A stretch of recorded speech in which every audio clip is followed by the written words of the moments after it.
పర్లేదు చెప్పవే. నాకు జిలేబీ తినాలనుంది. పొద్దు నుంచి బాగా అలసిపోవచ్చుంటావని. భయ్యా జిలేబీ ఉందా? ఇప్పుడే అయిపోయింది సార్. భయ్యా జిలేబీ ఉందా? లేదు సార్. రేయ్ రేపు 2 కిలోలు కొనిస్తాంట్రా, వెళ్ళిపోదాం పదరా. అరే ఇంకొక చోట ట్రై చేద్దాం ప్లీజ్. అన్నా జిలేబీ ఉందా? లేదు సార్, అయిపోయింది. ఇప్పుడే అతను తీసుకున్నారు. సార్ చెప్పండి. నాకు ఆ జిలేబీ కావాలి సార్. ఏం లేదు, నా భార్యకి అదంటే చాలా ఇష్టం సార్, అందుకే అడుగుతున్నాను. సరే తీసుకోండి.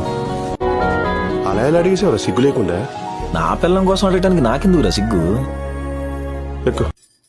నేనెంత కోపంలో ఉన్నా, ఎంత చిరాకులో ఉన్నా, నిర్మోహమాటంగా నీకేం కావాలన్నా నన్ను అడుగు, సరేనా? అయినా నా దగ్గర మొహమాటం ఏంటి నీకు?